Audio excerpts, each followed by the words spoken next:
Indeed. Now it's time for our reporters roundup from around the country. Let's check in with Charlotte Bellis in Christchurch first. Hi, Charlotte. Good morning, everybody. Happy Monday. Hello.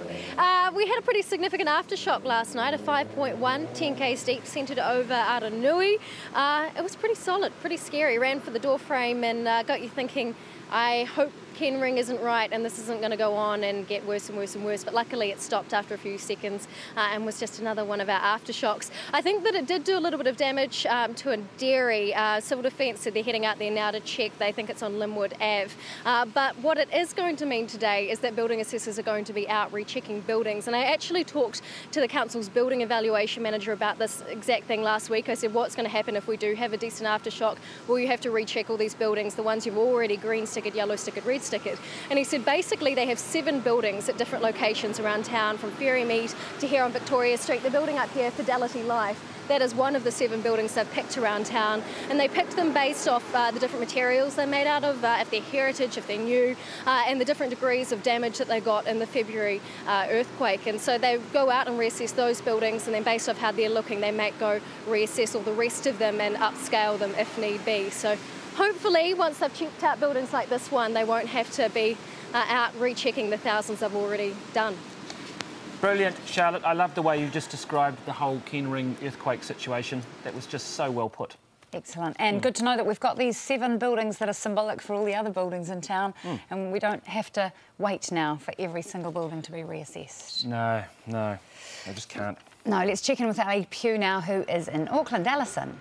Good morning. Now, some very anxious Auckland residents have been stocking up on potassium iodine as fears grow, unwarranted fears, I might add, are growing on this side of the world that radiation from Japanese nuclear power plants could reach New Zealand.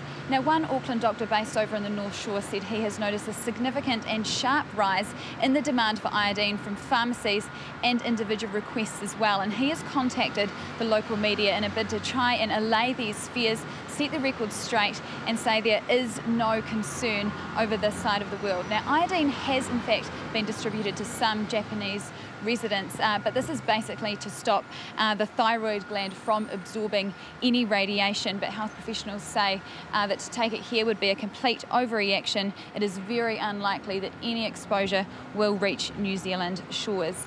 The other concern as well is that people will look for iodine sources online where quantities are often much, much larger, and they fear that people will overdose on it.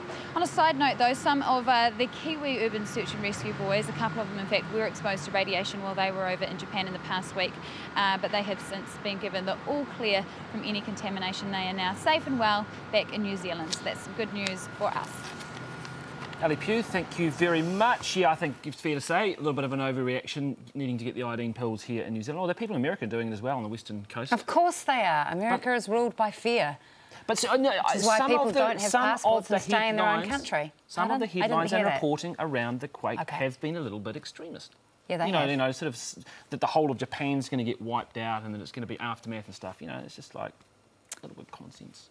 Don't you think? A little bit of common sense is always a good idea, and Jenna Ward, no doubt, is full of it in Wellington. Good morning, Jenna. Absolutely. Something a little bit lighter for you guys this morning. The Hobbit filming gets underway here in Wellington and at secret locations around the country today.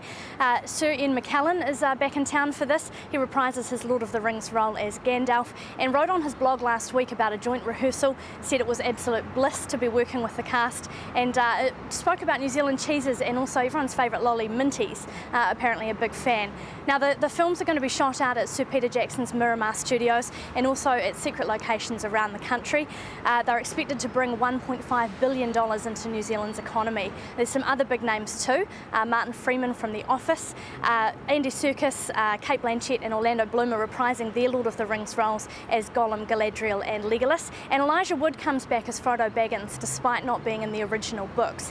Now they've got a couple of names floating around for the titles of the 2 films, The Hobbit and Unexpected Journey and The Hobbit Back Here and There Again, or something along those lines. I'm sure it would have been simpler just to go with The Hobbit Part 1 and Part 2, but there you go. So look out for those famous faces around the country over, I don't know, a very long time, I imagine. Yes, I can hear the Tolkien fans cussing and swearing. Really? Oh, yeah, I mean, having Frodo he wasn't even in the book. My 5-year-old's asked me to read him The Hobbit, but I tell you what, it's quite hard going. You have to explain every second word to a 5-year-old. Because I had The Hobbit read to me when I was I'm probably a bit older than 5. That would probably count as unschooled.